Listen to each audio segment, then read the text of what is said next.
Well, hello and welcome to the Brooklyn Rail's 204th New Social Environment in a new year in 2021. Welcome, everyone. I'm Nick Bennett, the Special Projects Editor here at the Rail, and I have the pleasure and privilege of being your MC today for a conversation between Tarwuk and Jason Rosenfeld. We're also thrilled to have the poet Daniel Borzutzky here, who will read to close today's program. To begin, I ask you all to join me in acknowledging the Wappinger, Canarsie, Munsee, and Lenni Lenape people of the Delaware Nation and the Shinnecock Indian Nation, the traditional owners of Lenapehoking, the unceded land and waters on which we stand. The Brooklyn Rail continues to stand in solidarity with the uprisings in response to the murders of George Floyd, Breonna Taylor, Tony McDade, Nina Pop, David McAtee, James Scurlock, Jamel Floyd, Ahmaud Arbery, Rayshard Brooks, Rhea Milton, Dominique Remy Fells, Toyin Salau, Walter Wallace Jr., and countless others we have lost to white supremacy and police violence in this country, and acknowledge that justice will come from the streets, from the nation demanding accountability and refusing to move on until Black Lives Matter in the eyes of the state. Before I introduce our guest and host for the day, please join me for a brief moment of silence.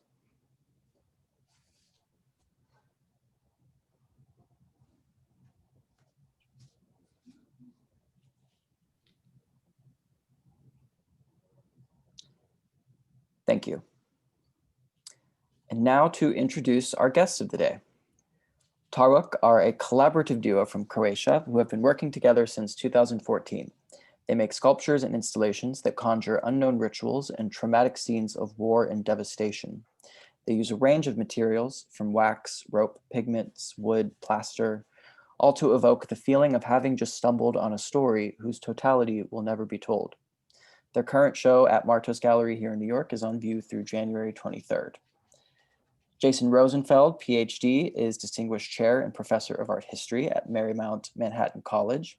He recently contributed the lead text for a Phidon monograph on Cecily Brown that was published just this past fall, and he is senior writer and editor-at-large here at the Brooklyn Rail. I will post a link for full bios in the chat if you are interested in reading those, but for now, I hand the mic over to you. Jason, take it away. Thank you very much, Nick, and thank you to everybody at the Rail, Fong and Catherine and Charlie and Soph for helping to facilitate, as usual, our new social environment number 204. It's awesome. This is our first of the new year. Welcome back, everyone. This is my 11th, either by myself or with my partner, Amanda Gluibisi, and one of our editors. And it is a pleasure to welcome Tarwuk here today. The most famous Croatians after Luka Modric, who is, of course, as all of you know, a football player who single-handedly kicked England out of the World Cup two and a half years ago, thank goodness. But no, in all seriousness, it is wonderful to have them here and to celebrate their extraordinary exhibit, which is at the Martos Gallery on Elizabeth Street in Chinatown. It's your one-stop shop for the great Hong Kong supermarket next door, which has absolutely everything. And then you can see Tarwuk's incredible show, which has been extended by popular demand to January 23rd. So you have a couple more weeks to see what they've been up to. Today, we're going to talk really focusedly about that exhibition and also talk a little bit about their history. I'm going to start the images.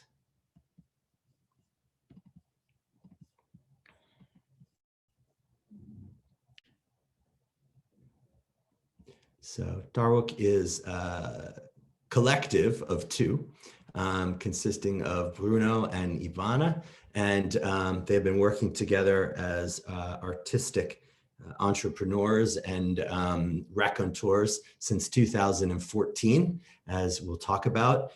Both are from Croatia, born sometime in 1981. No one's been able to pin it down. And Bruno is from Zagreb, and Ivana is from Dubrovnik. I can't pronounce all these names, but we'll work on it as we go.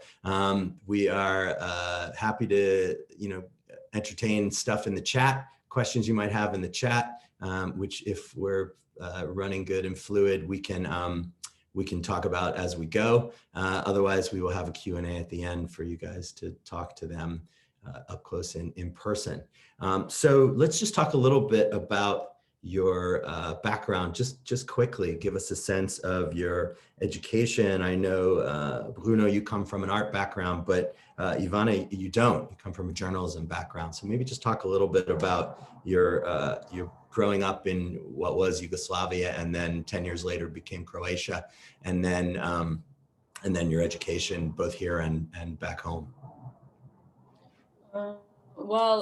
Yeah, like you said, thank you for this lovely introduction, everyone. We were born in the 1981, and that was an important year for former Yugoslavia, because that's when the President Tito died. So we kind of, were brought into the world when Yugoslavia sort of started to fall apart from that moment. So we were raised still in a country that was very much social communist, and we learned all the little songs you have to learn, and we were part of the pioneers, and we believe that we are building a better world. And that everything changed in the 90s when Croatia fought for independence, and all the other countries as well. And Yugoslavia started existing, and all the history that we were brought upon became the other, something that people avoided. The monuments were taken down, and it was something, that nobody wanted to be related with. So it was a kind of weird a way how to build an image of the world, made us question the truths that we are being learned in schools, and I guess made us nihilists to a point as well. I've never studied art because my family thought that's not an occupation a person should have. So I studied journalism and political sciences, and was always involved in the art world. But before starting with Bruno, I never really made objects. So that was a new chapter in my life. Ivana, did you two meet in Zagreb at the university? We met in Zagreb because it's such a small place. I mean, the whole Croatia has 4 million people, just to put into perspective. So we met in Zagreb, just in kind of like circle of friends, and we worked on some projects together. But our friendship really started in New York City, and that's why we keep this city very close to our hearts. And this is where we feel at home, because this is where we got married, and this is where we started working together. This is where Tarwuk was born. So yeah, New York. In a way, it's funny because in Croatia, even though we worked on some projects together, we weren't really friends. So it was actually in New York that we kind of met for the first time and see each other for what people we are, or what we can become eventually. And from here on, we started building this thing together. How is there a large Croatian community in New York? I mean, define large. You know? I mean, there is a decent community of expats and people who've been living here, like first generation as well. Right. Well, we are not that much in touch. We are in touch with a couple of our peers that are Croatian. There are also artists in New York City. And that's about it. I feel Croatia is a big Catholic country, so a lot of expats are around the Catholic Church in Manhattan, and we don't practice Catholicism, so we don't go there. Right, okay. Yeah, and so you earned your MFA at Columbia, Bruno, in 2014 at the School of the Arts. So how many years did you spend up in Morningside Heights? 2 years. 2 years. Okay. In Zagreb, I went to the Academy of Fine Arts. I got my MFA in painting, and a couple of years later, I came to Columbia. I had a wonderful time, met beautiful people, incredible professors. And yeah. Can you maybe talk just for a minute about your time in Zagreb at the Academy of Fine Arts? The Academy of Fine Arts was founded in June of 1907 as the Royal College of Arts and Crafts, which was part of a whole pan-European movement to develop in the wake of the South Kensington Museum in London in the mid-19th century, institutions to teach design in the individual nations, and that also promoted a kind of nationalism. But what was it like studying there in the mid-2000s? Well, I feel I was lucky to go to the academy at a point of time where there was still a big emphasis on traditional art education. It was like live nude drawing, and a lot of these like emphasis on building your set of skills as a painter or a sculptor or printmaker. And there were there's a really incredible facility that I'm not sure if still exists at the academy, but the print shop was state of the art. It had some of the most best made relief and etching presses that were almost like art objects in themselves. And as a student, you would have access to those, and you can experiment or like work within the medium that's kind of a connection to the centuries past.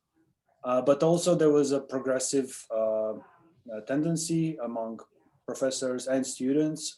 So I didn't feel like I was being held back by this aspect of traditional studying. And it was a moment of freedom and kind of like, almost like wilderness, where it was still a traditional model of having a mentor and choosing a mentor with which you study for last 2 years of your MFA. And that was a group of like 6 to 8 people of students you would share the studio with. And in a way, it really set me off for a while. And then when you got to Columbia, were you interested in pursuing other media in your studies there? Definitely. One of the reasons why I wanted to go to Columbia was because I found out that John Kessler was teaching there, and I've been a fan ever since I saw his work online, and being able to meet him and work with him was a huge privilege, and I feel I've learned a lot. And in terms of like education, it's a completely different approach to education than the academy, and I thought those two really balanced well with each other. And Ivana, you did an MA in journalism at Zagreb, but then you got involved with advertising and film production. Yeah, that was kind of what paid my bills. I went even that far that I had my own company, a production company. And then I decided that that's not how I want to live my life. And I always fantasized moving to New York City since I first visited in 2008. I never felt that I belong anywhere like I felt in New York City. Yeah, I just bought a one-way ticket and packed my bag and came here. I don't know if they let you do that even anymore, if you could buy a one-way ticket. Was there? Yeah, I sold everything I had. And that I said I sold everything I had, and that was $3,000 in total worth of money. I thought that's a lot of money, because in Croatia that's a lot of money. Yeah, it was a huge wake-up call when I came to New York City, and yeah. I teach at Marymount Manhattan College, and I teach a lot of first-year students who are coming to New York for the first time. A lot of performing arts students and art students, and they fine arts students. They would have like a conception of New York. What do you think was the conception of New York that you arrived at, I presume, JFK with in 2008? I mean, it's funny. Also, maybe because we are a generation that experienced life before internet. Me personally had a first email address in my 20s, as well as a mobile phone. So all the conception we have was from books and from the cinema. So that was like the New York of the 70s and 80s. That was like full of freedom and amazing artists and people from all over the world built a community here. So I think we had this like very, almost like a naive picture what New York was. And I feel that we still to some point clinch to it. I think, so many artists come here and they build their own New York, which is essentially, what the city thrives on. That's what the city needs, more than cranes and construction. It needs people who come in and give it vibrancy generation after generation. So how long have you two been in the Hook? They're coming to you live today from Red Hook, Brooklyn. Just since the pandemic kind of started in June, we moved because our roommate couldn't afford his rent and we couldn't afford the apartment. So we landed up here in our friend's house, actually. So yeah, we were lucky to have friends that are willing to help us out. And we spend a lot of time in the neighborhood. We have a lot of friends here. We worked here as well for our friend Carol Beauvais, who has a big studio here. So we were kind of hooked to Red Hook before we were finally physically living here. Okay. All right, so let's talk about this show. This is your first show at Martos Gallery. You see here a view of the entryway as you first come in. There is some graphics on the right, letter graphics, and on the left there's a whole row here of drawings, which we'll talk about. And then as you go into the space, you see that there is discrete sculpture and also paintings on the wall. So there's essentially multiple, three different practices, but I also kind of count the graphics as part of the practice because wordplay is so essential, as everyone will see, to what Tarwuk does. And I don't think anything really outweighs the other. So in my mind, I kind of think of them all as doing the same thing, although you may walk in there and think the sculpture is the thing that really attracts you. But the way that, Bruno, you're talking about the variety of media that you've worked with in your education, it seems to come out very vividly in all of these works consistently. There's an overlay of different media onto each other. But let's just first talk about the wall here with the text. And the title of the show is Bijeg u Noch, or something like that, which we don't like to translate anything, but something about escape and the night. And here is the text, and that you see on the wall. And it seems to me it has a kind of sing-song quality, even if you're not, even if you can't read it, which I cannot, except for Tarwuk, which is nicely done in a kind of dark olive there, but it has a kind of sing-song quality, like la la la, ta ta ta, feels like a kind of folk melody in my head. And Tarwuk as a term, according to Bob Nikas, who wrote the press release for the gallery, means a kind of idea of four hands and one mind, a kind of collective activity. So maybe talk a little bit about this. And it feels like the graphics for the wall come from this strange little pamphlet, which is available at the desk from 1944, republished, interestingly, in 1982, 2 years after Tito's death, which shows you, it feels like the history of Croatia, or that part of Yugoslavia since the war, in this kind of graphic style, with this graphic lettering. So maybe you want to talk just a little bit about the use of language on the wall and in your works. So as you mentioned, this show was a collaboration with Bob Nikas, who really became part of Tarwuk for this project. And in a way, when we were putting the show together, picking the works and creating almost like a situation or I wouldn't say narrative, but let's use that word for the time being. We found this booklet that was actually an educational device, how children would be taught how to read, slowly introducing letters, words, sentences to fully undeveloped stories that were really heavy-handedly, ideologically driven towards socialism, with the partisans, the whole Communist Party. And it was issued in 1944, reissued in 1982.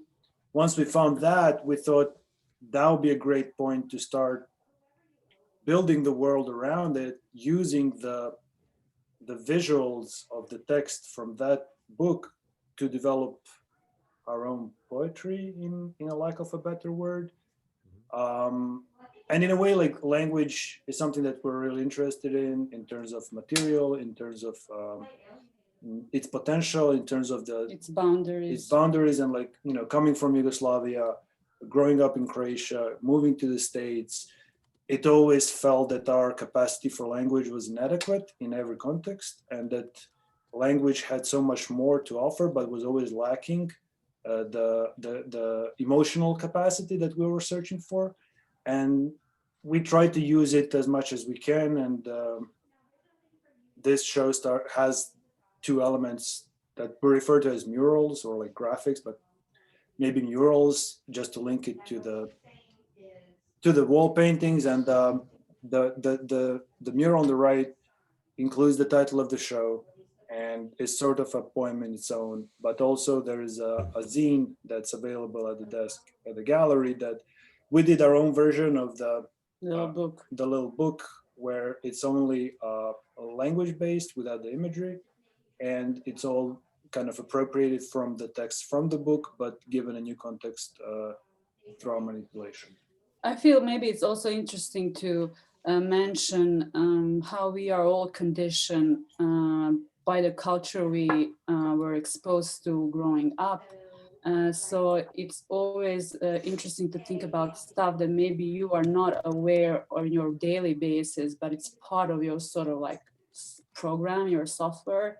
So maybe that's why this book was interesting to us. Like you said, like it was published in 1944, but it was still very much active in 1988, 1982. And all the imagery in there is so much different that you would find for maybe a textbook for children that age in, for example, America, where it would maybe be like teddy bears and butterflies. Here are like children that carry guns. The stories inside are really sad because they talk about loss of families, of homes.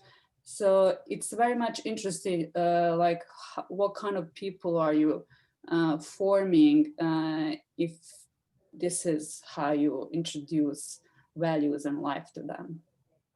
Right, and there's disturbing images of planes strafing villages and children watching watching houses burning, and then every once in a while you see kids dancing in a ring. I thought the book was really interesting. I didn't see the zine, so next time I have to go and ask to have a look at that. We got to see that. But it's interesting that this is a launching pad for the ideas in the show then. Yeah, we felt that it was important sort of to give a hint, like a geopolitical hint where we are coming from. Yeah. So that was maybe almost like an anchor for us, because most, like everything else we make is like very intuitive and it comes from somewhere we are not sure where. So it was nice to kind of like to have this balance of like reality with this world that we are building that maybe, you know, we don't know if it's real or not. Yeah, interesting. And I love the graphics on the wall because, you know, galleries are so reserved all the time and they don't give you any context and they never give you any wall text. And this is, here you come in and there's wall text, and then of course I can't understand it. And most people in the city don't understand it, but it's a way for you to kind of start to think about these things visually and also in terms of language. And as you say, in a kind of poetic way as you go in. So I think it's really effective. Ta-ta-ta.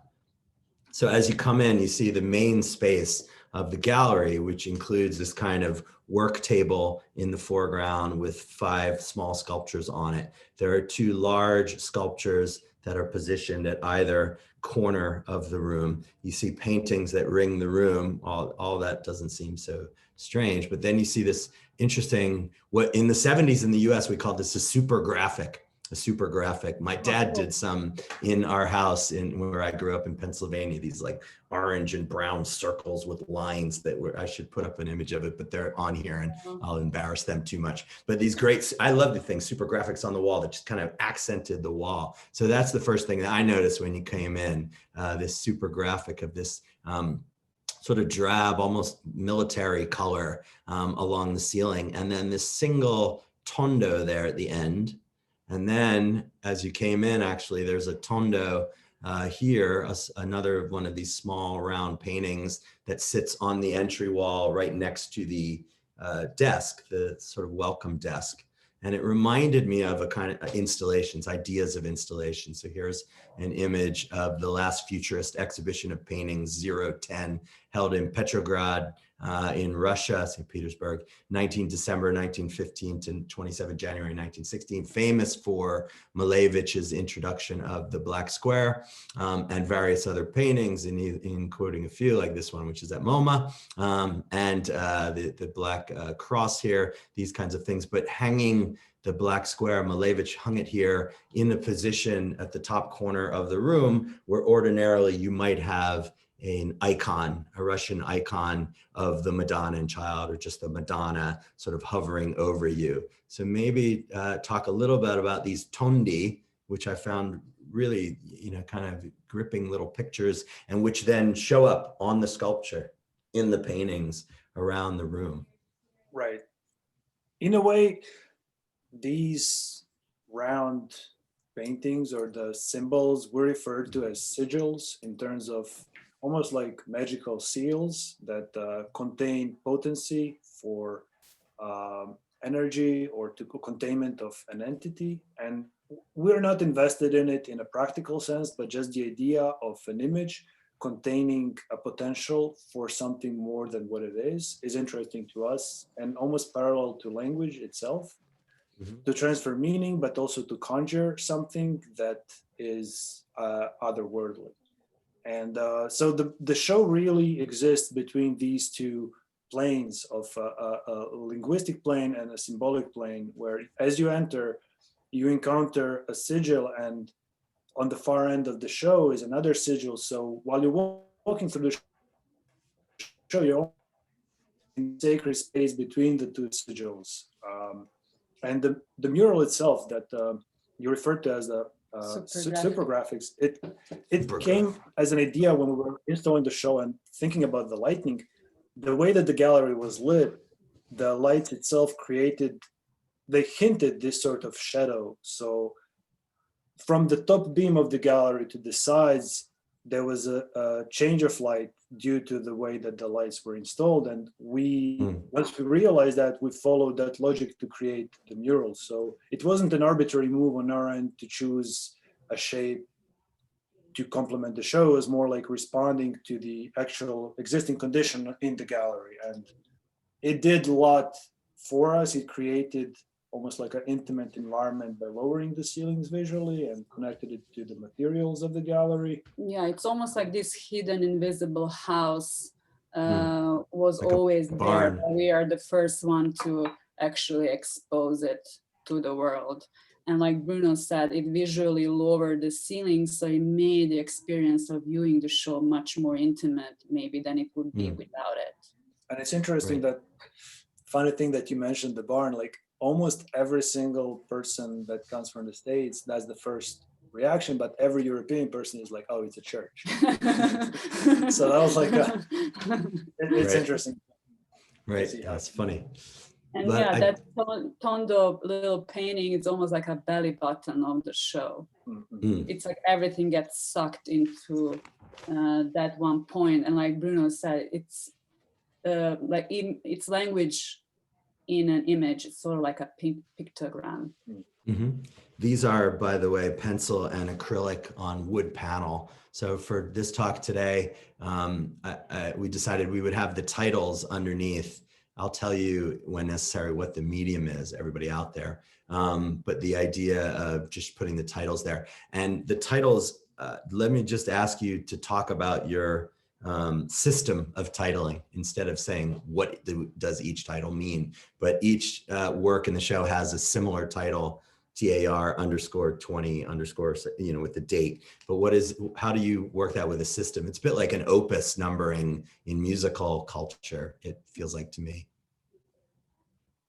Do you want to say it? I mean, when we were first starting out, we had a huge issue with deciding what kind of work do we want to make, what kind of medium do we want to engage with, because everything seemed to be so burdened with history. So if you attempt to do painting or sculpture or whatever, it just seemed that it was impossible to even enter that conversation. So to start finding our way through that, we created our own categories that were outside of the art history. So the painting wasn't painting, the sculpture wasn't sculpture, the sculpture became close class.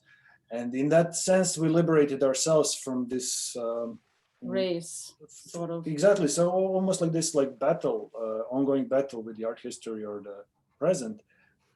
And that led us to start developing our own language, which, as you mentioned, it's not really supposed to be read out loud. It exists almost like a silent inward voice that we use for labeling of our works, making life really hard for people who are trying to keep track of what we're trying to do, or publishing catalogs, or like for all these purposes, it just seems like an unnecessary burden. But for us, it creates a space of freedom where we don't, we exist on our own terms. Maybe that's It's much preferable to untitled. They are titled, but it doesn't mean that there is an actual reference in the title. Although sigil there you have talked about a little bit. Okay, so let's look at some of the paintings inside the gallery. So move inside the gallery, and I just threw this out there because De Stijl fans out there, and I know you're out there. Of course, this idea of designing space to offset activities within or paintings. And I always think of Theo van Doesburg's design for University Hall from 1923. This wonderful design, never executed, or in a smaller version, I guess. But that idea of, whenever I see super graphics on a wall, I always think of this, that idea of, it's not just visual, it's a communal concept. It's about creating an environment where people can come together and work together. And that idea of a communal aspect, which obviously is inherent in your practice as a duo, whose phone number comes up on my phone now, Tarwuk, and I never know who it is texting me, but that's fine. That's the idea. It comes out at De Stijl as part of their idea, Mondrian and Rietveld and van Doesburg. This is the painting which is exhibited under that tondo at the end of the wall. And I just thought it was a knockout work with its own distinct cosmology. It reminds me of many other artists, too many to name, but from many movements, avant-garde movements early in the century, but 20th century. But what I do think is also very striking is the use of language in it. And a language which is inscrutable in some cases and on purpose. I had a colleague of mine who's a scholar of actually Bulgarian art, but she's pretty well versed in all kinds of Slavic stuff, and she's trying to work all this out. But maybe talk a little bit about how you approach painting, and the medium of this is acrylic and oil on canvas. And also Ivana and Bruno, how do you two work together on a painting? That's usually like the question we always get asked, like, how's this work really practical? So I think what's really special about our collaboration, because there's no division of labor. It's not that someone has one set of skills and then that person just gets to do that because they are better.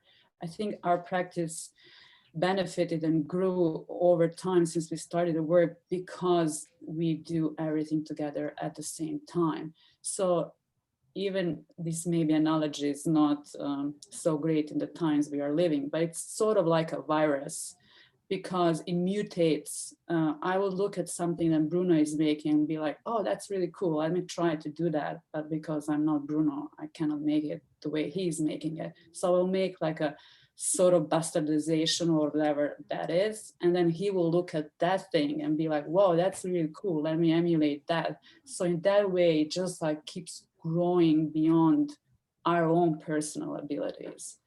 And this painting is maybe, it's very different than the rest, but it's also how it was made. It's very different than the rest of these. So well, it's six different canvases joined. I noticed that. Exactly. It's 6 different canvases which are put together almost like a puzzle in the space.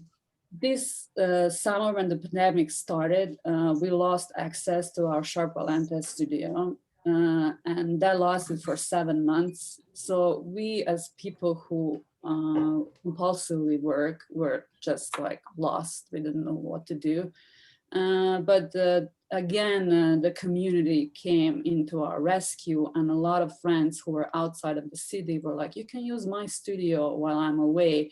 So we actually moved through 3 different studios in Red Hook, and this one was made in one of them. And because we were bound by the size of the space, we made everything in these like pieces of fabric. And then when we came to the space where we can actually like stretch it, then we sew it together and then put it on a stretcher bar and continue working on it.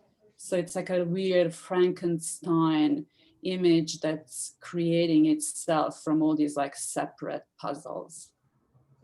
And in a way, like language again plays a huge role for this work that's very much in connection with the sigil paintings.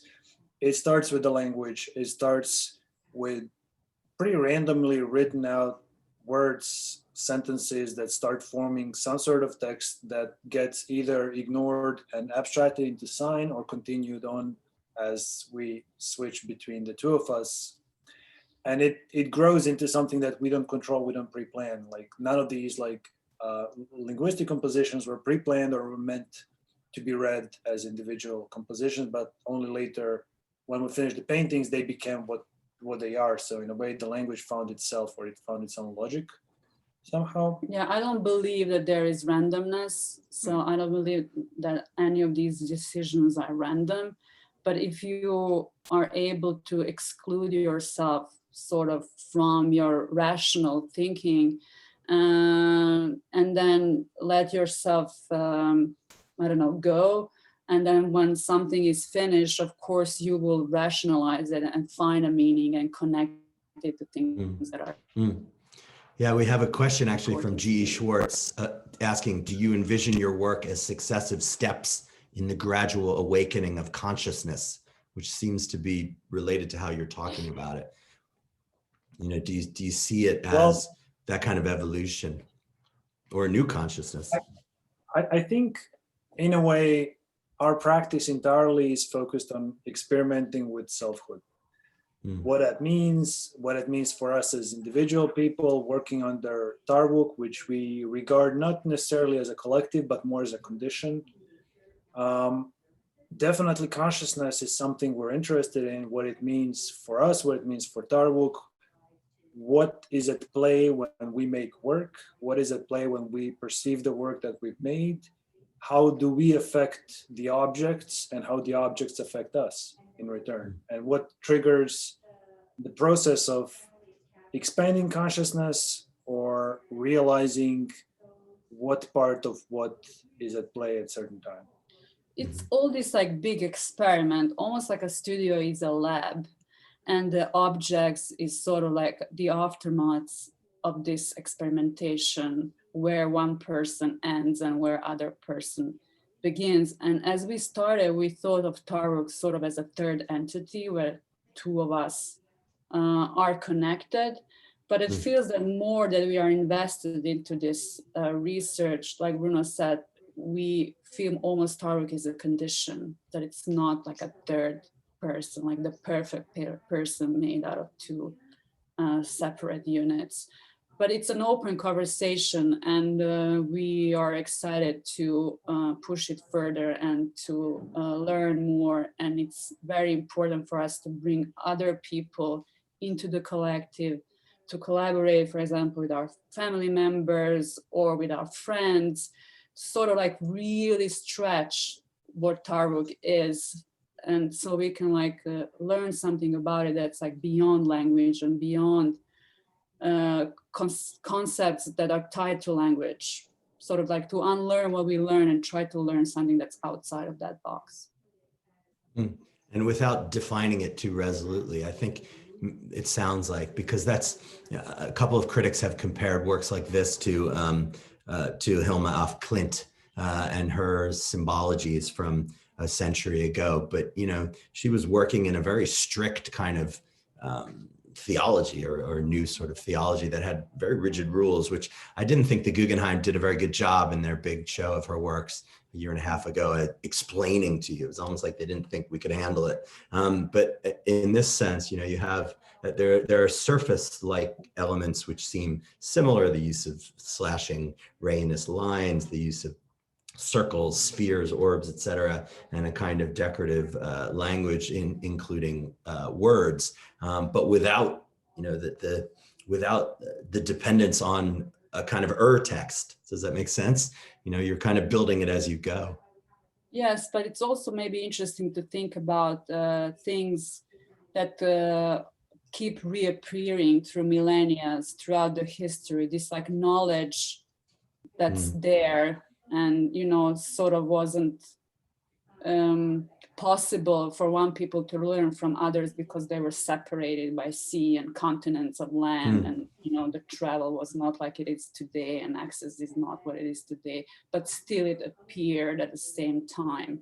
And so it's maybe interesting to think about when person lets go what we are tapping in.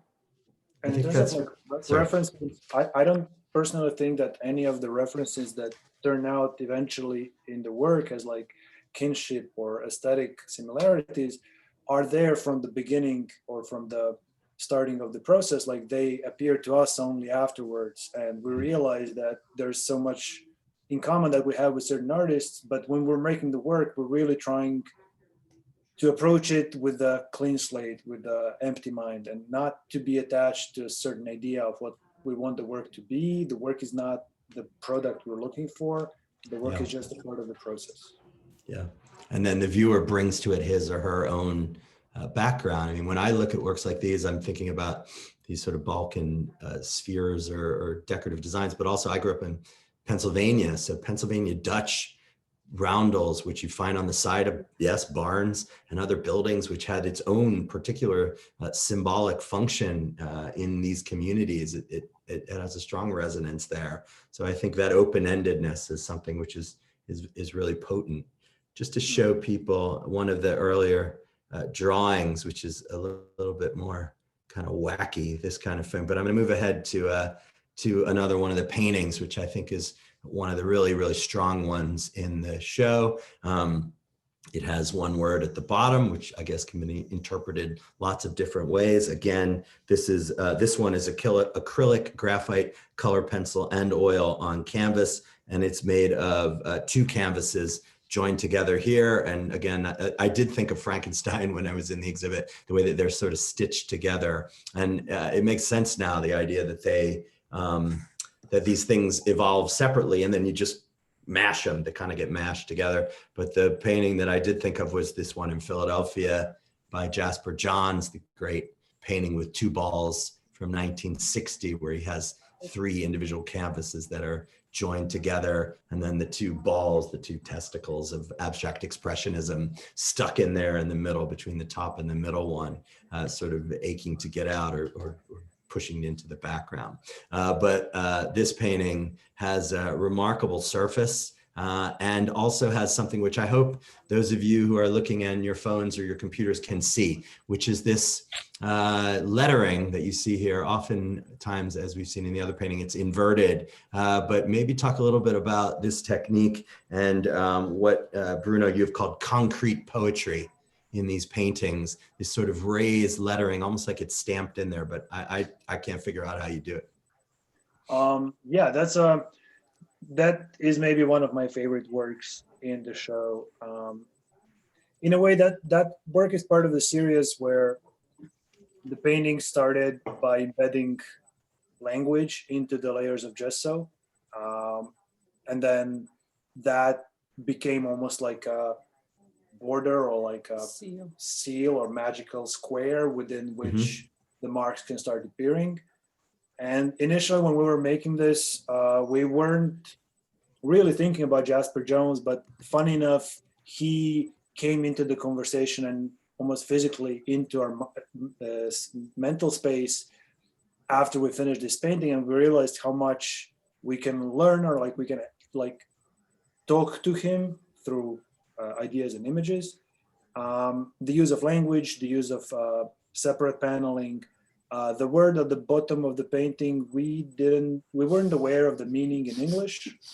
For us, it was part of a series of performances that led to this combination of letters that was more meant as like a symbol of poetic immortality rather than what it would translate in English. But the translation sort of fits, so it's cool. Yeah, you're not practicing Catholics, we can tell.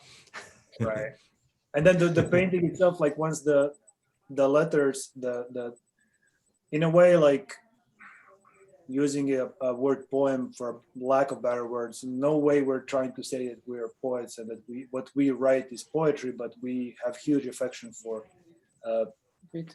written word and for poetry.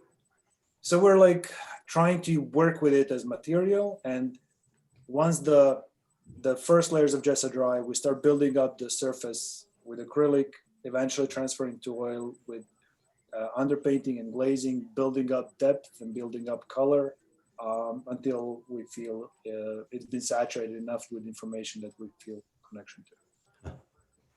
It's because it's two of us, maybe it's interesting to say, like, when do we know the work is finished? Because we are very much different people and personalities.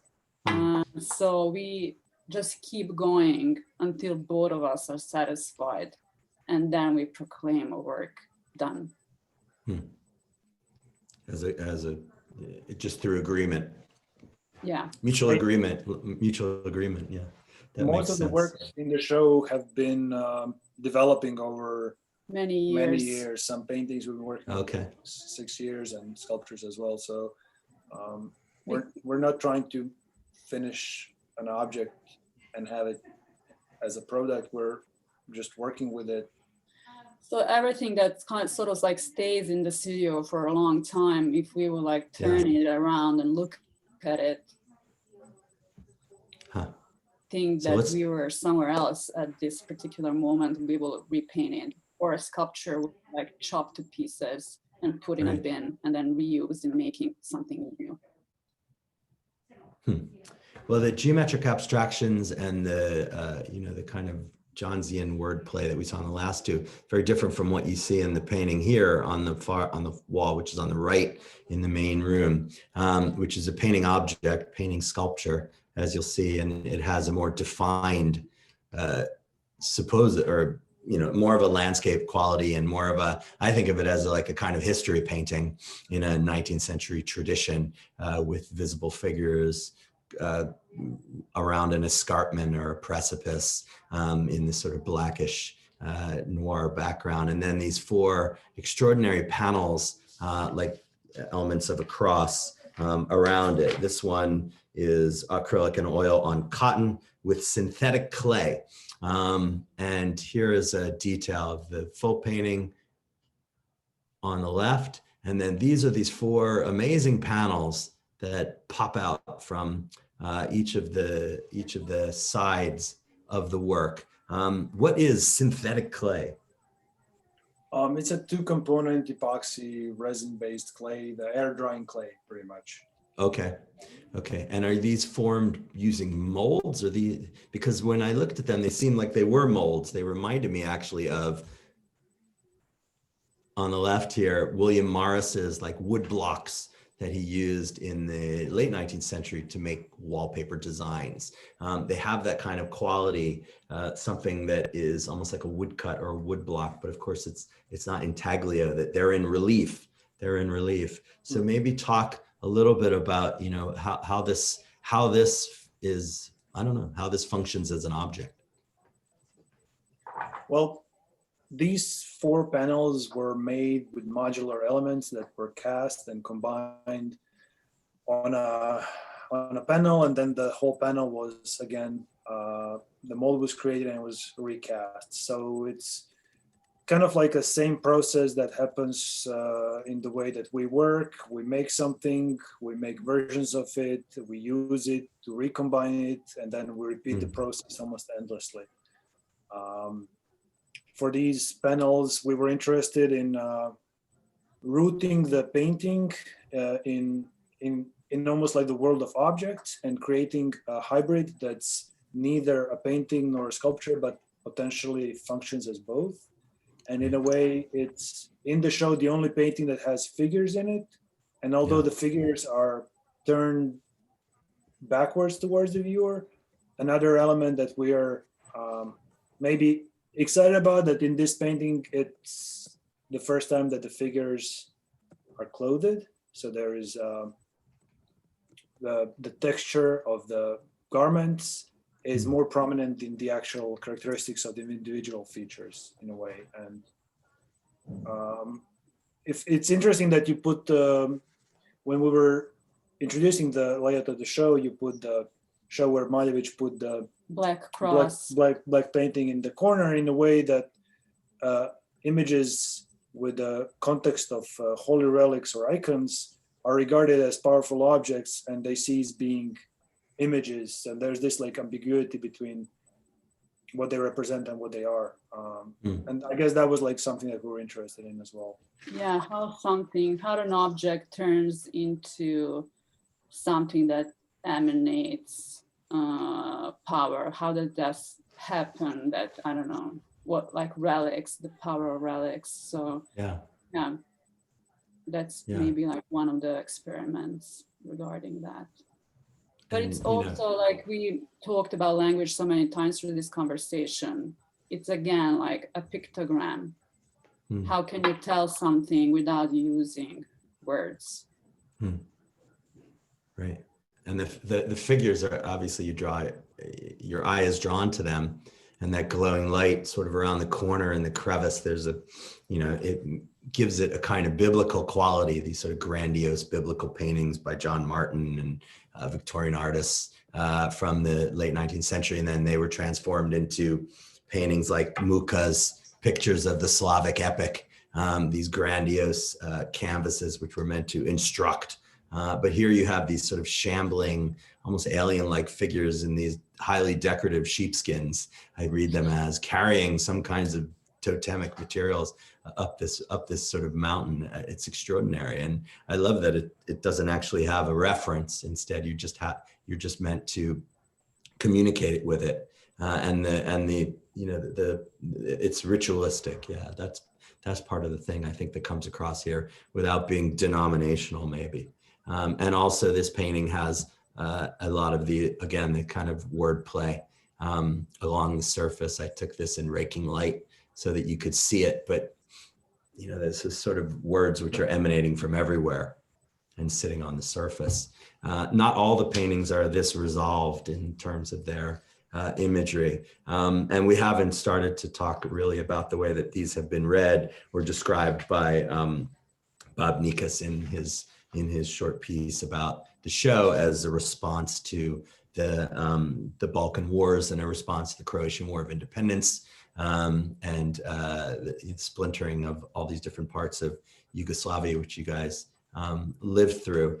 And that's something we should discuss, especially with the sculpture. But I think these things can also be read on their own as a kind of way to evolve new stories, new histories, and new approaches to figural imagery. So let's talk a little bit about the drawings, and then we'll move to the sculpture. The drawings are, I don't know, you can't categorize them. Stylistic affinities kind of there. I see them as sort of a little bit of late 19th century fin de siècle symboliste kinds of Art Nouveau-ish work. I've never been to Croatia. I want to go to Zagreb, see all these amazing turn of the century buildings. But there's no real consistency of coloration or tone, but they're quite wonderful. Just to show people a few of them. And of course, the titles are the titles as you see below. As someone who grew up reading comic books, I was really attracted to these and sort of mixture of fantasy and sci-fi, and also incorporating language when necessary, like in the work on the right. But how do your drawings come about? Are they ever studies for paintings or sculpture, or are they entirely different approaches? I would say the drawing is kind of the backbone of our art practice. And we didn't paint since the beginning. When we started, we didn't paint. We just did drawings so extensively that we came to a point that we should like acknowledge to ourselves that we want to paint a painting. And these were all made during this summer without having an access to the studio, without having access to beautiful museums that New York has and all the art that you can get exposed. So we really like dive into books and spend a lot of time, like you mentioned, with like turn of the century artists. And it's just something that like came out. And we never do studies for our work. We did one painting that's based on this right corner drawing. The reddish one.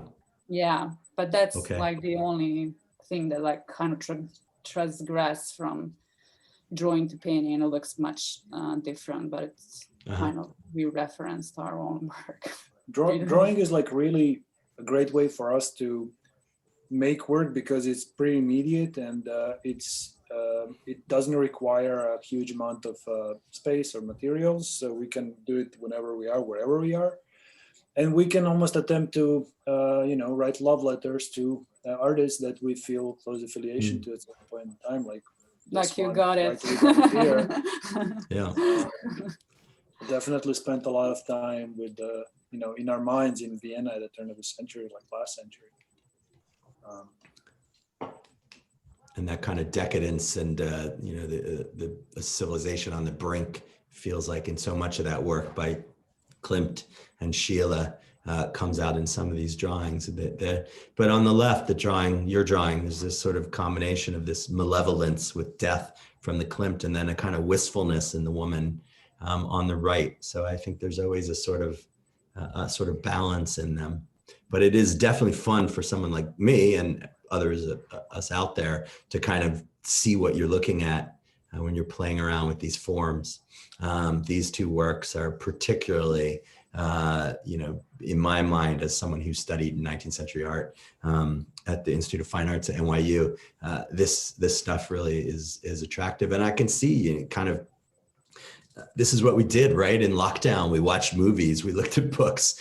You kind of you're in a hermetic environment and your mind sort of wanders. The work on the left has this little cartouche, I don't know what you call it, but it resembles a kind of fin de siècle Viennese signature that Klimt or Schiele would have put together. And the work on the right reminded me of this painting by Paul Gauguin, this crazy work, Nirvana, portrait of Jacob Meyer de Haan, who Van Gogh also knew, from 1890, and these sort of spirits surrounding him. This imagined set portrait there on the left. So fervid stuff, I think. They're really interesting. In a way, like it's, for us, I think the emphasis of interest was the balance where the beauty and the ornamentation and the decadence started turning into anxiety and fear and expressionism. And that moment in time where the things were almost equally balanced or frozen between the two, with enough tension pulling in each direction. And maybe that was something that we were drawn towards, especially once we did a deep dive, we started recognizing affinities in Gauguin, in Klimt, in Schiele, in Munch, recognizing the drives and emotions that we shared at the moment. And yeah, I feel that that's kind of how we like to see our work. There's a very... Anyway, are you just about ready? Just in case she comes. Okay, you feel okay, he's muted. Go ahead.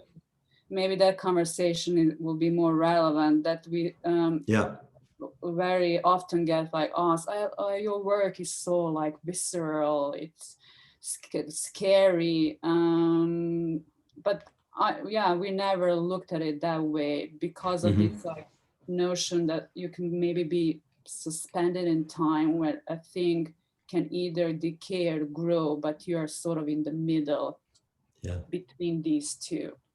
Right. That's where we're living. This is the universe right now, right?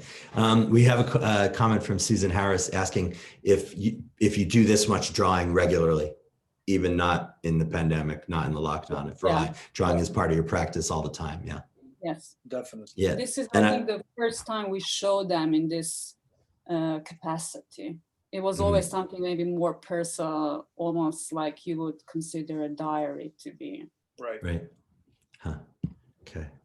Okay, so now let's talk about the sculptures, which have gotten the most attention, I think, in some of the write-ups on the show. And this one on the left, in particular, one of the two freestanding, large-scale, life-size sculptures, and just a sense of what I see when I look at them, and then we'll talk about these references. Here's the detail. This one is made of resin clay, polyurethane foam, steel, plastic, fabric, wire, rope, schist, cardboard, aluminum, and then the big three: human teeth, coyote teeth, and best of all, BQE relics, which is detritus that I assume you collect on the side of the BQE.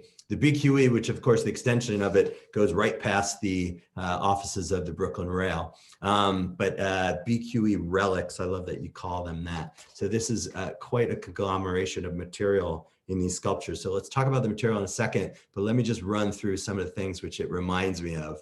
One is the work of Ivan Maestrovich,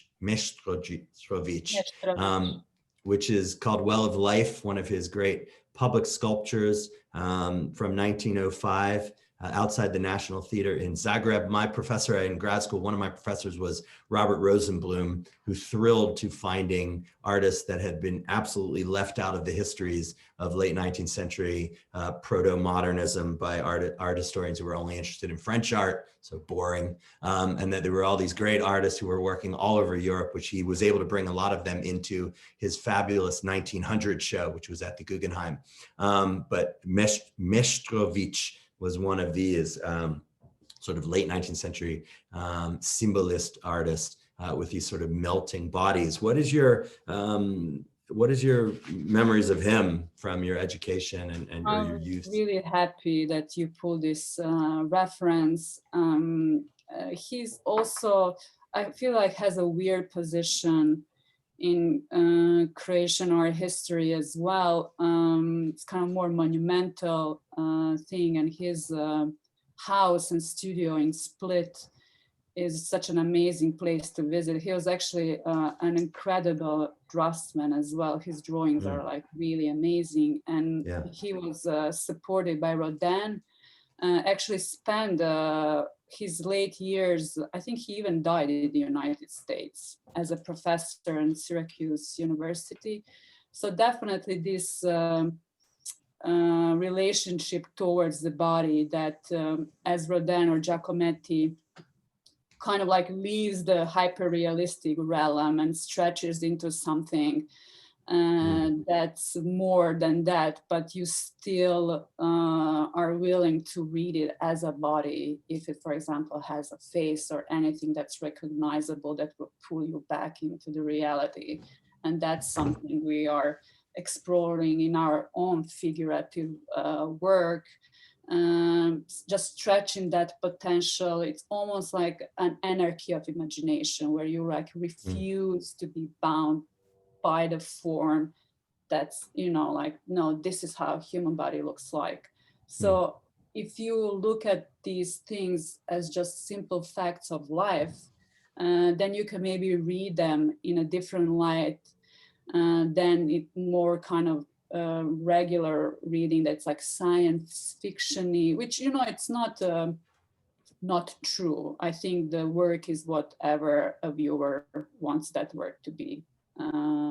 But it's also maybe more challenging for a person to accept it just as a human form, because that maybe opens up a space where a viewer can question their own reality. And that's something for me personally would be super important for the work to be able to do.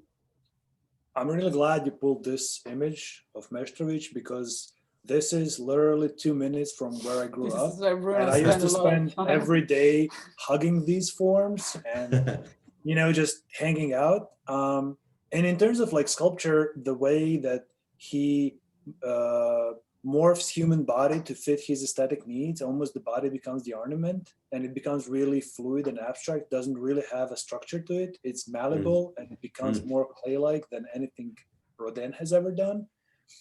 In a way, that is a departure from our interest in sculpture, where maybe the modularity of Rodin and the way of using individual sculptures to combine into bigger compositions with differences both in scale and in form, or like even the timeline of creation, was something that we're maybe more drawn towards than the expressive fluidity of the body itself. But definitely another thing is like, we are one of the artists that is constantly present in the studio, in our minds, is, you know, Jack Whitten.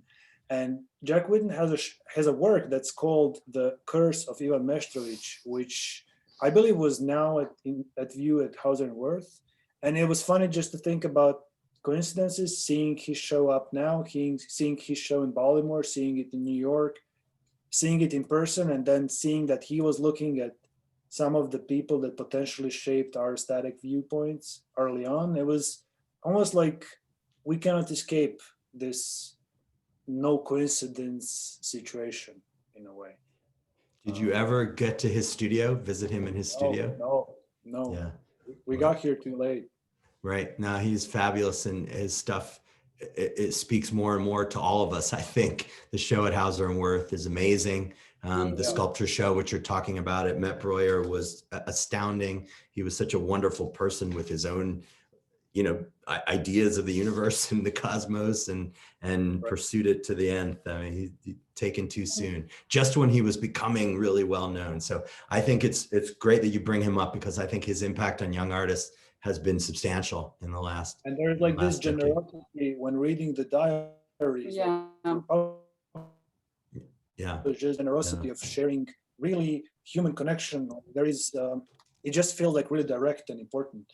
That book should be like American national treasure. Yeah, now he understood himself more than maybe anyone I ever met, I think. I just want to note about Maestrovich. He died in the 1960s in Syracuse, and he was working on a massive project for a Holocaust memorial for New York City, including a big sculpture of Moses, which I had no idea about till I started looking at this stuff for you guys, and now I'm going to use it in my class this fall. But it was blocked, ironically, by Robert Moses, who didn't like it. So there's just an unfinished form, but he's someone to check out. All right, other references. Medardo Rosso seems obvious, but not that interesting to me. Modernist sculptor in the realm of Rodin, kind of a one-trick pony, melting heads and faces, Italian artist who was beloved by pan-European artists and writers in the late 19th and early 20th century. But more interesting to me is just the way you display things on the table in the exhibition is Edward and Nancy Reddin Keenholtz. I don't know if you know their work. They are, yeah, you do, right? They're incredible artists, still undervalued, fabulous works. There was a big show maybe 15 years ago, but the use of detritus, the imagination, integration with real world situations, not shying away from entropy or chaos or sexuality, all of this is there, and richly political, his work. Edward and Nancy Keenholtz's work all the time. This is the Caddy Court from 1986, 1987. And here is the Pool Hall from 1993. Yeah, really cool. And those people who don't know their work that well, of course, West Coast artists, the Keenholtzes, seek it out. And the museum should have these things up all the time. And then also, I think one of the reviewers, maybe the New Yorker, mentioned Paul Tech. And this is one of his series, Technological Reliquaries, Warrior's Leg, from 1966-67, which was in the Life exhibition at Met Breuer, that show.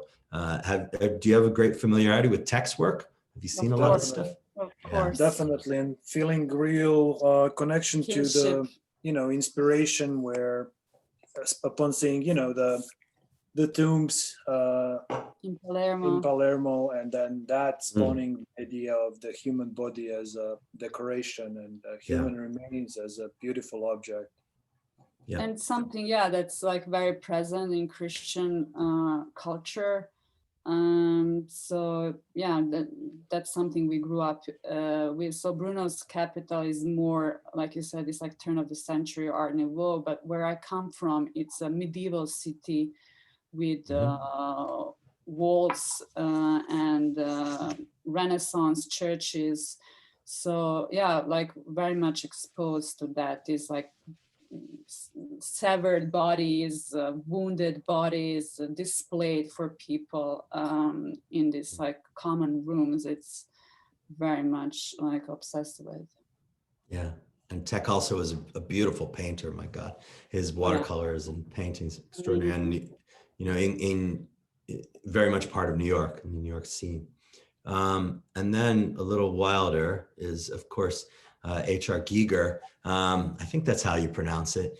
These designs, which were used for the movie Alien, eventually Aliens, Alien and Aliens, and all the sequels, Necronome 4, sci-fi stuff, and the sculpture has this quality. I don't see it so much in the other works, but definitely in the sculpture has that kind of imaginative force. Yeah, this is where we talk about like anarchy of imagination. So nothing like this existed before Giger made it.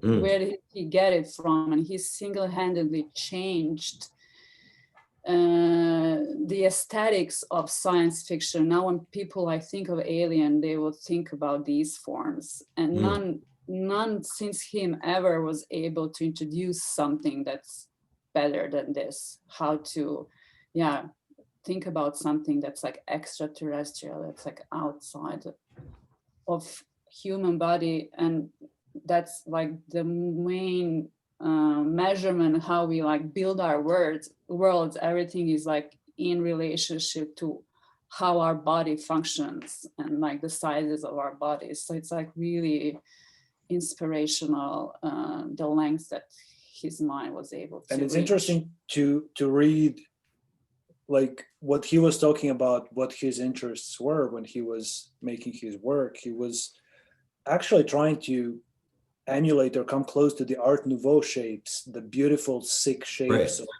nature, perverted like nature. Hector Guimard, the French sculptor, the decorative arts, the metro station ironworks, or even like Hans Bellmar, the sickly shapes of the unconscious mind, of the dream and visions and hallucinations, were the fear, the fear with a capital F, in that sense.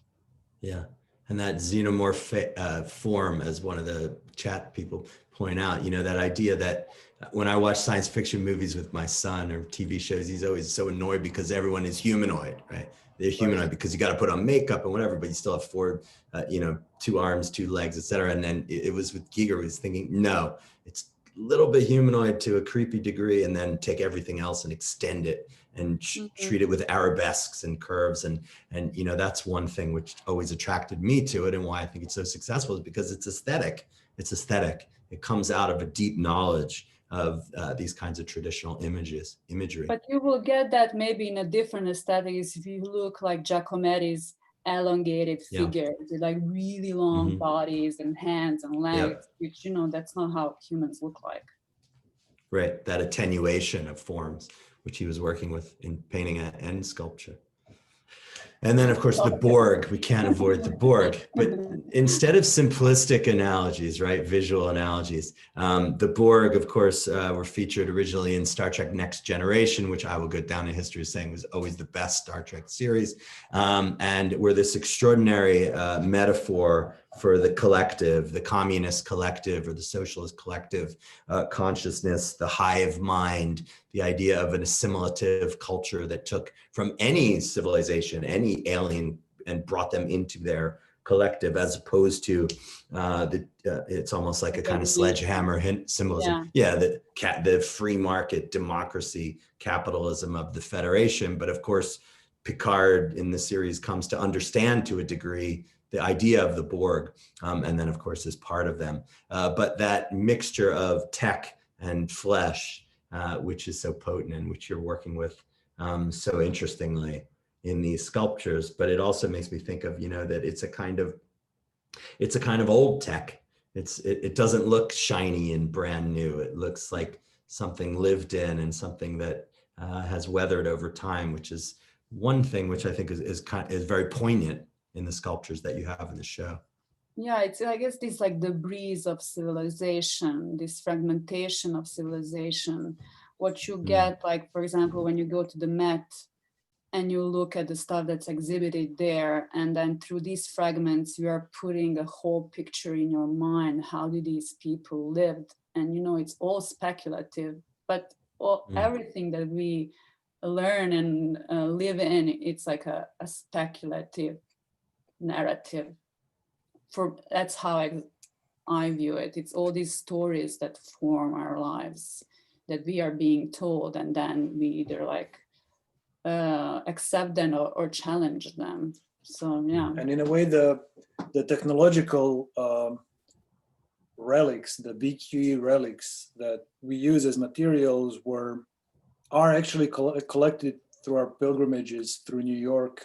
Just walking around New York is like the most thrilling adventure, because it just so much shit is happening everywhere. But it's also like the BQ itself, it's almost like the ancient pilgrimage site of like Santiago de Compostela. You would go to these holy places, and on the side you would pick these holy relics and memories of rocks, pilgrimage, and like rocks that keep this energy or this moment in time. And when we walk through the city, when we walk alongside the BQE, and for a while we lived in Sunset Park, so that was our daily walk anyway, we would pick up these strange objects that were like decontextualized and fragmented and put them together into these conglomerates that we would use as chunks of material. And they did have to it. It felt like we were using the building blocks of the world itself. But it's also like a little time capsule. If you're able to recognize the material, you might be able to date something. Also, we use like a lot of pennies in our work. They're all dated. So that also kind of like puts the work back into reality, into a certain time and space. Yeah. Time and space. Are you big Watchmen fans? Because Not really. But too bad. I think we're more like Alan Moore type of fan. Like Alan Moore, just the writer, but Dave Gibbons' designs for Watchmen had such an impact on the HBO series also. But when I look at this head, and I think, oh, there's Dr. Manhattan. Anyway, all right. So the sculpture, like you're talking about, the idea of them as being kind of time capsules, detritus, flotsam and jetsam, which is brought together to make these forms. This one was one of my favorites because it kind of combines the utter creepiness and the idea of organic and bodily form with the symbolism of these spheres and elements, which we saw in the Tondi earlier. This one is made of wood, steel, resin, clay, polyurethane foam, rubber, plastic, beads, acrylic paint, and again, BQE relics. You see them there. And also the patterning on the head, it reminds me of all different kinds of cultures and a kind of taxonomy of tattooing and these kinds of things, which you see in the face, the beads stuck in there. There's a gruesomeness here, but there's also a kind of recognition of a kind of shared humanity in these works. I think they're not scary in a sense. They're I don't know how to describe it. They ask for sympathy. That's a nice way of putting it. A lot of the aesthetic choices come from the materials itself, and in a way, with this synthetic clay or like polyurethane foam, there is a specific way of working with it that demands a certain aesthetic in the end, and you can choose to go against it or you can go with it. But the way that we work between the two of us has developed its own aesthetic that's kind of process based. And the application of layers is something that's constant probably throughout painting and sculpture. So constantly bouncing the work between the two of us, like I would add something, she would take it off, she would add something, I would put something on top of it. So just constantly evolving. And that's why maybe we choose materials that like dry fast, you know, because we work in a very fast manner, very intuitive manner. So the materials we choose to work with have the similar potency, like to be ready soon, so we can like don't have like long pauses of waiting something to dry. Is it harder for the two of you to reconcile when something's finished in sculpture versus painting? No, I don't think so. Maybe sculpture is like easier to work on because it's a space between the two of us that we can like walk around and work on, while the painting, especially like if the size is smaller, it just like, or the drawing just leaves so much less space to kind of like find your way in it. So it's almost like this like contemporary dancing or what, while trying to figure it out. And it's more limited in a way in its form. So this is one of these works that includes US currency. You can see there at the crest of the head, a little penny there. Although it's the back side of it, so you can't see the date. And then coyote hide, human teeth. So talk to us about coyotes. What is the obsession with coyote hides, coyote teeth? This is stuff that you find underneath the BQE? No, the coyote hide was given to us by someone a long time ago, and we just held on to it and used it. Our friends thinks that we would take anything weird. So we end up like getting a bunch of weird stuff. And then human teeth are really human teeth that were in someone else's mouths, but we cannot reveal how we get that. Plus they're never put in the, as far as I could tell, the human teeth are never placed in the place of the mouth in the sculptures. They're always elsewhere. For like illustrative purpose. They're more used as like potent objects. Material. Again, like sort of, you know, like a fragment of someone who used to, you know, be here. Yeah, they remind me, I should have brought in an image, but probably people can picture it, sorry, of the cast of the bodies in Pompeii, the cast of the air pockets where bodies were and the organic material is largely burned, but you do see bits of bone and teeth that are in the plaster. It's extremely creepy. And that sense of a vanished human presence, and yet part of it is still intact. I got that feeling when looking at these works. Yeah, this is our kind of relationship toward the body, that we are like, sort of like, or mortality in that way. I feel that 2020 is the year where everyone sort of became aware they're immortal. Everyone seemed to like be immortal before this like moment in time.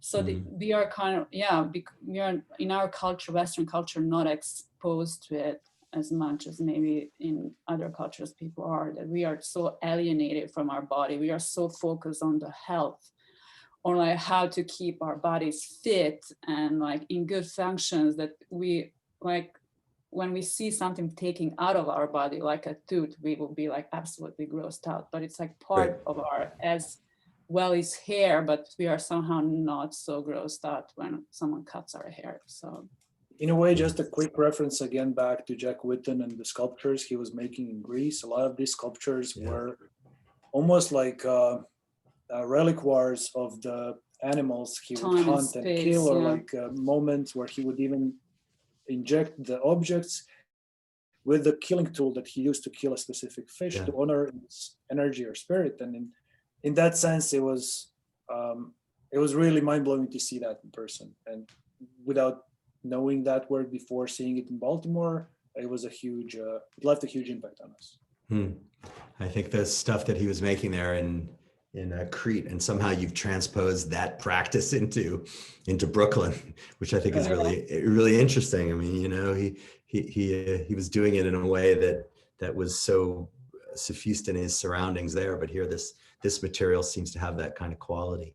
So do you want to talk a little bit about and this is the last slide I have really, so just talk a little bit about the reference to you know, ideas of terror or horror. You know, lots of people have written about the show in terms of trauma and violence and loss. Riley Davidson in Art Forum, reflections on, you know, our condition, which you've already talked about, but also your particular pasts. And, you know, how much do you feel that's really a part of this, that people should get when they come to see it? I felt that it may be important to put there that we went through war, because this is sort of, again, like a geopolitical point of reference for people to try to, like, you know, use as the parting point of immersing themselves in our art. But is it really important? I'm not sure. I'm 100% sure that it affected our lives, but it almost dilutes the blade of the knife if you say, oh, you know, they make work like this because they were traumatized. Life is traumatizing to everyone. Like, being aware of your mortality, I think that's, for me at least, traumatizing thing. And there are like so many other things just about our everyday lives that are traumatizing. So to just speak of war and loss, I feel it's not a broad enough conversation to stay within. I think there is something truly beautiful and spectacular to grow up in a world that's falling apart, in a civilization that's losing its power, and it's decomposing as you are starting to become aware of yourself and your environment, and to play among the ruins is a scary place to be, but it's a beautiful place to be, because there's a lot of possibilities and there's real danger and there is realness around it. But I don't think it's specifically tied to one war or one civilization. It's a constant throughout the world, and the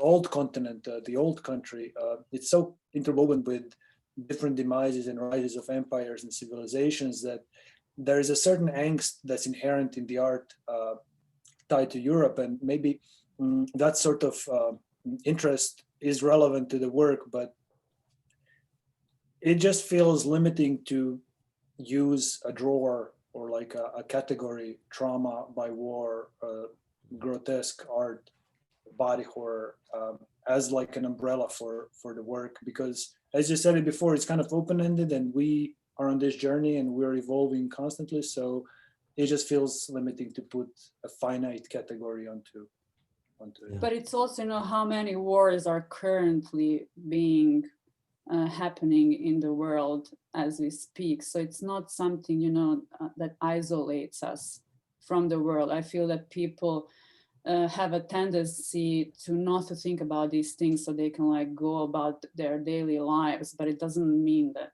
none of that exists really. So we are just opening a space for this conversation to be present in an everyday life of people. Yeah, I think it's important. Yeah, I think it's a limiting trope to think about art from the Balkans as only being about this, about, you know, violence and geographic specific imagery and decay and memory. I mean, it's there certainly, but that's not how I read this show. I mean, I come in here and I think it's thrillingly imaginative in its materials and forms, and you know, it's something that's drawing on multiple cultures and media it's marvelous, and it's so open-ended in its interpretations. And I don't see it as hopelessness, and you don't either, as you've been talking about it, so eloquently. It's about, and it's very rooted in the body, in personhood, which art has come back to happily after a long time. One last thing to point out, which is that the Collezione Maramotti in Reggio Emilia in Italy, which was founded by the founder of Max Mara, and is in the former factories there. He died in 2005. It's a foundation. They're having an exhibit of your work, right? Next year. It's all happening, 2021, 4 large-scale sculptures, or has it changed? No, that's still the plan. It was supposed to be in March, but the current situation changed all the plans. So now it's close to the end of the year. We will show 4 large sculpture pieces, some drawings, and we are still thinking about if the painting is gonna make the show or not. It's a project specifically planned and executed for the collection, with the collection. So it is a cycle of 4 sculptures that are part of like a one cycle of works. All right. Okay, excellent. Sounds great. Hopefully we can all get to Italy someday soon to go and see it. So this was wonderful. Fantastic. Thank you so much for for your generosity and talking to us for so long. And everyone should go see the show if you can make your way down to Chinatown, Elizabeth Street. It's awesome. And I'm going to open it up now to Nick, who will MC some questions. But thank you so much, Tarwuk. Thank you, Jason. Thank you all so much. My top New Year's resolution is that we can all hang out in Italy soon. So. The first question I'm going to read on behalf of the asker. It came from Tom McGlynn, who is a fellow Sharpulentus friend and resident. I hope I do it justice by reading it, but Tom asks, he wanted to ask you both about the modularity of your sculptural elements, and specifically the pieces that are cast and reused in different formats. And if there's a connection, if I'm understanding his question correctly, if there's a connection to Rodin and how you conceive your sculptures. Right. I think we briefly mentioned Rodin when we were talking about Maestrovich, and in terms of the body, and in terms of like the conversation we also had with Tom earlier about the way that sculpture is made, the body is composed out of fragments, and the way that the large scale works that Rodin was working on were composed out of individual pieces that could function as themselves, but once put together, they create a whole new energy around them. And it just seems like an infinite possibilities for those works to grow. And for us, like when we realized that we're working modularly, it made things so much easier and more complicated at the same time, because anything could become a module. So the possibilities were here, but also between the two of us, it was so difficult to stop. Like that point where we would both feel that the work has had enough, or is like condensed enough, it just complicated it. But it's also, I feel like we mentioned before, it kind of fits into our way of working, of this like organic growth of things. By using module, you can like really build something from one unit that can become a whole other universe. So it's just an interesting way of approaching, of making sculptures. Great, thank you for expanding on that. For Tom, if you're listening to this in the future on the archive, there you have it. Next, I'm gonna pass the mic over to David Solo. You should be able to activate your mic. Yes, great to see you. It's been a little while. Yeah. And it's been a wonderful session. When we met, I guess it was 3 or 4 years ago at Babs Fair, artist books were a big part of what you were doing, and sort of unique and edition. I was wondering if that's still something you're doing, and sort of how any of that practice fits in with the things that you've been talking about. Well, it's so nice to see you. Yeah, after so long time, it's like perfect question because we didn't talk about this whole facet of our work, which is books and artist books. We published numerous editions within the projects. We include other artists in, but we also do books of our own. They are usually based in like printmaking, but you also have some of our books that are more sculptural. So it's still something that we are doing, and but it's very hard sort of to show that work like outside of a book fair. It seems like there is not enough, or maybe we didn't find enough space to include them. But actually in the gallery, they do have some of the unique books in the back. So if someone is interested to see them, they will readily like be available for you to check them out. And books are like something that really enables us to take an idea and expand it through time. As you go through the book, there's a certain amount of time involved, and you decide what that amount is.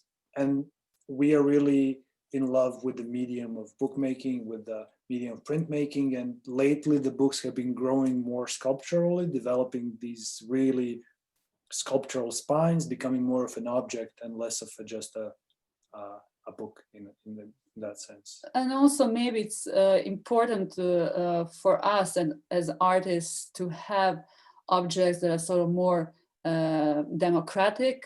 With a book anyone can live with, and it's obviously much more affordable than if you want to like buy a painting. So this like circulation and connectivity, a connection with the people through like sharing a book is something beautiful and that we cherish a lot.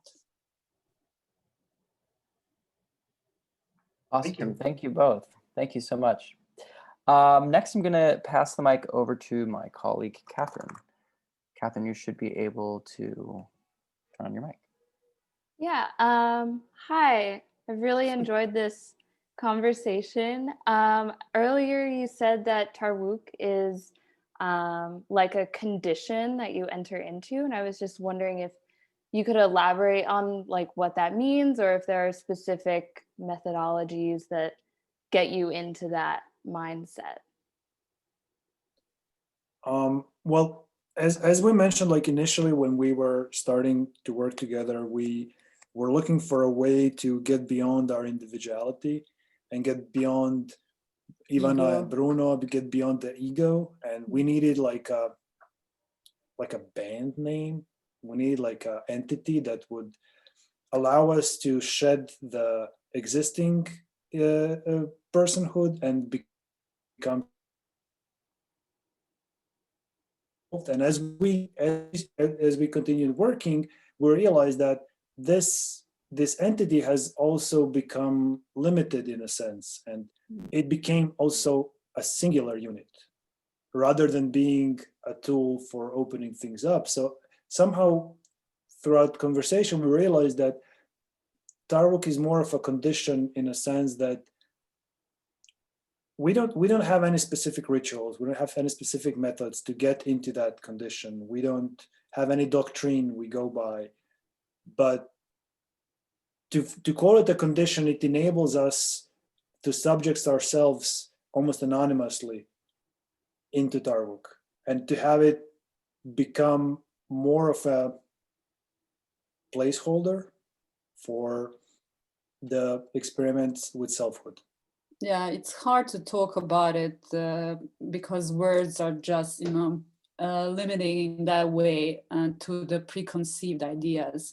And we really don't know what we are stepping into every time we go onto this journey. We can only reflect upon it after looking at the work or like hearing what people have to say about the exhibitions and their experiences of our work.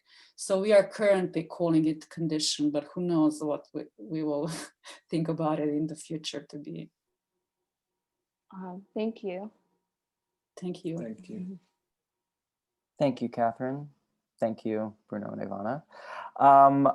We have time for, I think, one more question. And I'm going to hand the mic over now to the Rails leader, Phong H. Bui. Phong, you should be able to turn on your mic now.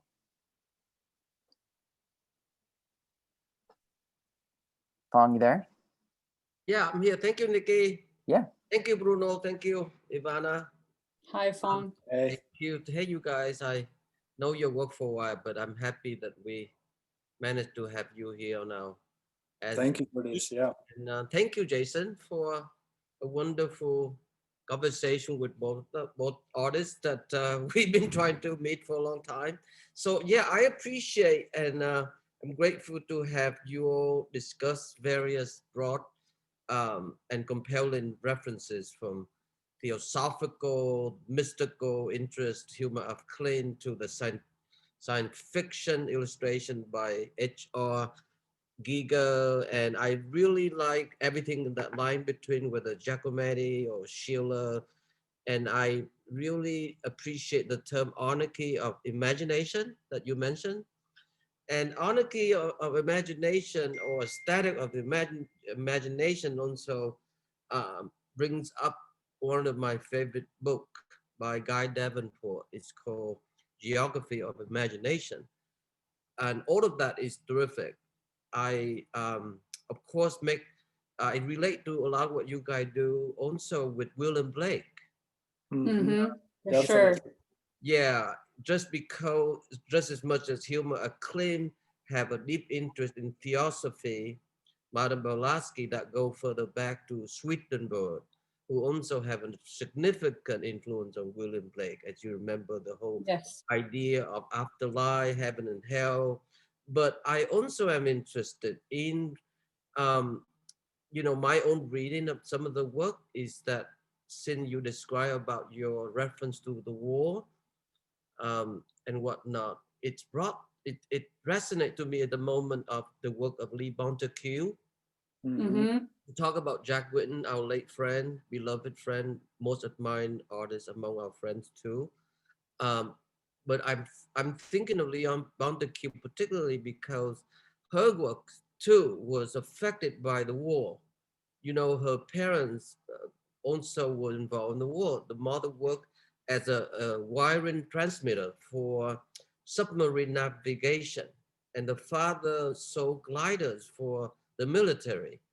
So work have that kind of fierce, magnifying insects-like form, battle mass, armored chariots.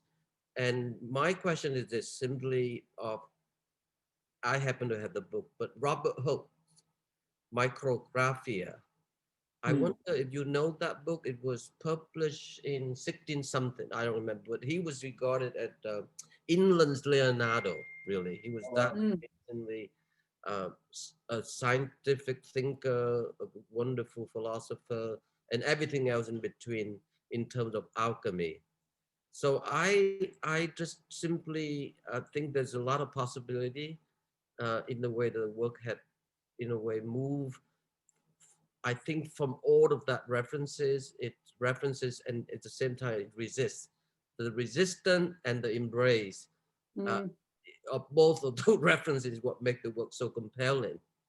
But my question in the end is that mystical symbolism is something that is very compelling, and it's too easy to give or provide in a certain definition, but at the same time it's super seductive to associate yourself with, So I'm just trying to simply ask you, how do you manage to stay in that in between things so wonderfully, so competently, or not?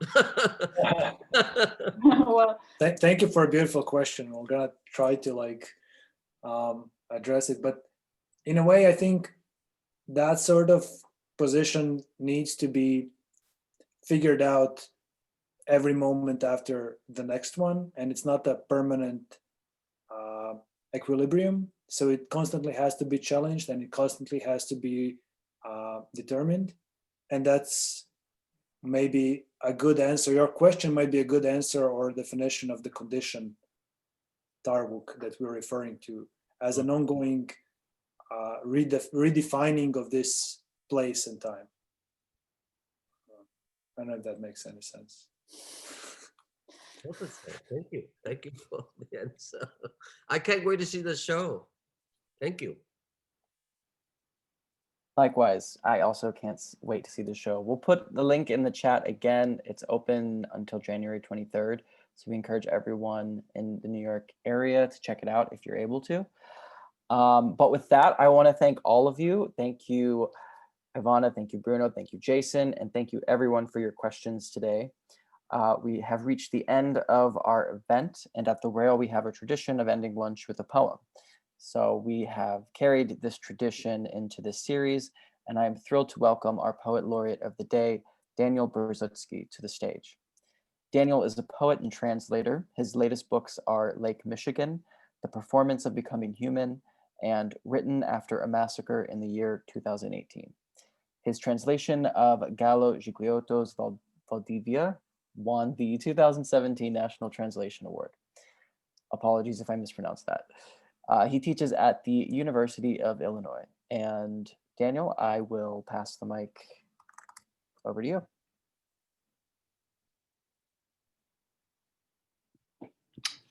Thank you, Nick. Can you guys hear me okay?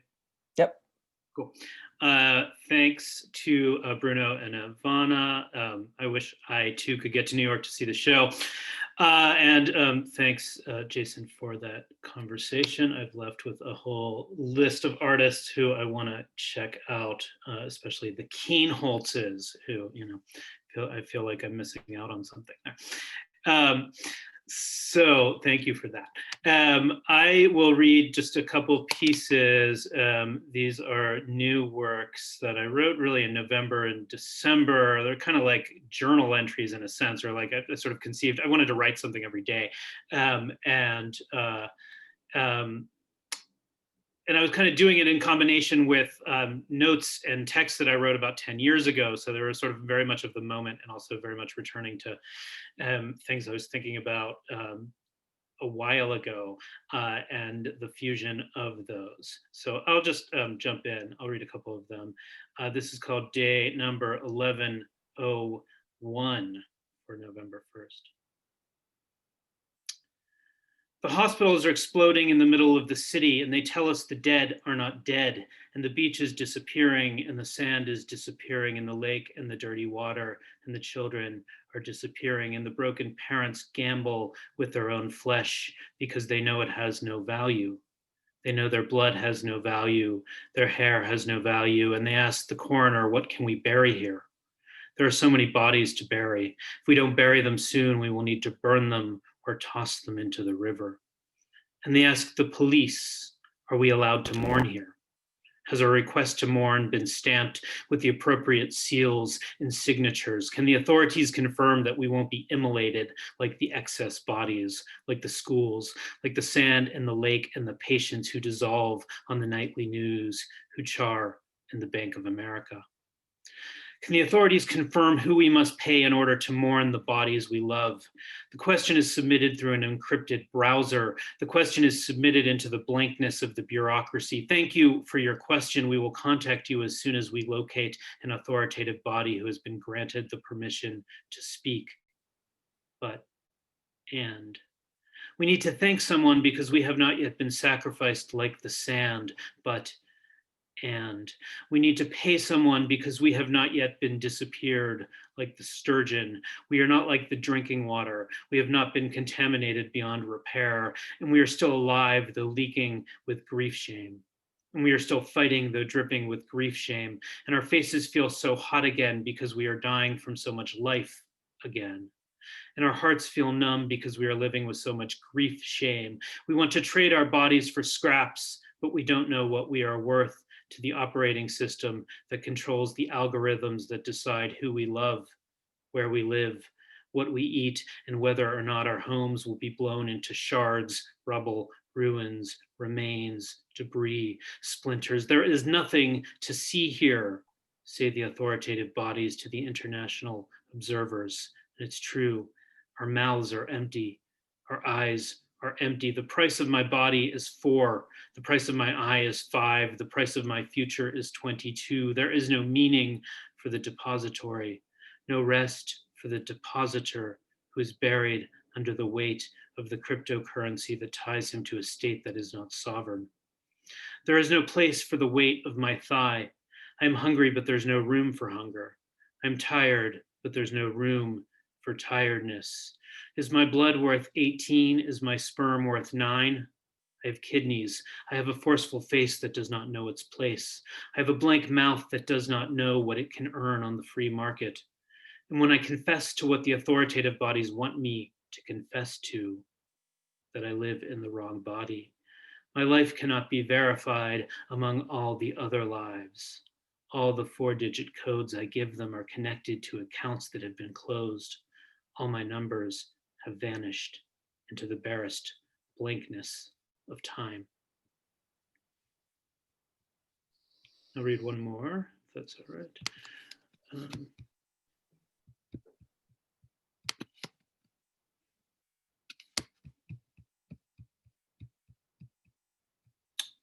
This is called Non-Essential Personnel, day number 1201. They take our non-essential bodies to the lake and tell us to record the history of the waves, the history of the sand, the history of the wind, the history of the horizon, the histories of the snails and crabs, the lake of disappearing bodies. They say, you must document the lake because we don't know if it will be here anymore. And if it's not here tomorrow, then who is to say that it had ever been here at all? They say, you are non-essential bodies because without you, the city will not disintegrate. But what they do not tell us is that soon, by necessity, we will become essential bodies responsible for containment, isolation, reinvention, documentation, simulation. We will become essential bodies who witness the precise moment when the city transitions from category 1 disaster to category 2 disaster to category 3 disaster. We crawl with our hands pegged to the earth, and when we find bone shards or hair or torn clothing or bloody bandages, we seal and store them as if they are essential documents of Western civilization. When they ask us how the city will burn, we say, it will burn with God. When they ask us about love, we say, love is when we burn to save the lives of other bodies more essential than our own. And we wonder, will it be essential or non-essential personnel who store us, who quantify us, who protect us, who pay us and love us? Will we be disassembled by essential or non-essential bodies? We crawl to the lake and already we see its disappearance. We look out into the distance and we understand that after they burn the bodies, the sand in the lake will disappear forever. And someone asks, where will your non-essential bodies go when the sand is gone? Where will the water go when the lake is gone? Who will probe your voice, your skin, your hair to see if it is essential or non-essential? Are the organs drying up in your body essential or non-essential? The essential blood documents of Western civilization are burning. The architecture in the intestines of the empire is burning. The censors are censoring the censors who destroy the film about the police officers torturing other police officers. The non-essential personnel are shrinking. Our mouths are murmuring with grief shame. The sand is shrieking its last shriek in the non-essential archives of time. Thank you.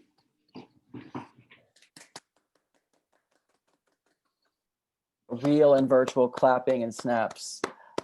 Thank you so much, Daniel. I want to thank you, Tarwuk, for inaugurating us into 2021 with your art. And Daniel, with your poetry, thank you. And Jason, of course, for you with your curiosity and expertise. Thank you all for joining today. A quick little reminder that in October of this past year, that marked the Rail's 20th anniversary, and we will be celebrating our anniversary throughout 2021. So if you are able to, please consider making a contribution to keep the Rail and our special projects free, relevant, and independent, just like this one and like our other project, We the Immigrants, that I'll share some information in the chat. So thank you all again.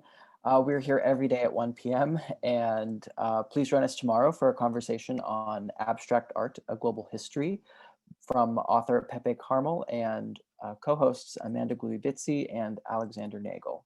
We'll conclude with a poetry reading from Chia Lun Cheng.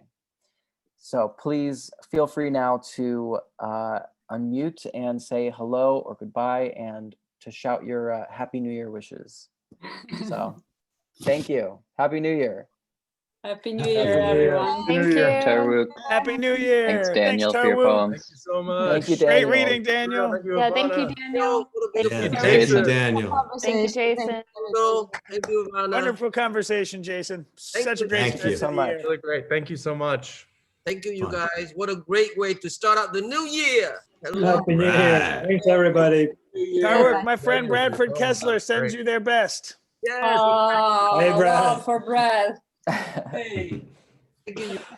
Hello. All right. Everybody have a great day. Hi, Mom. Hi, Dad. Hi. Hi, parents. There And they- Modric. Good work, Jason's parents.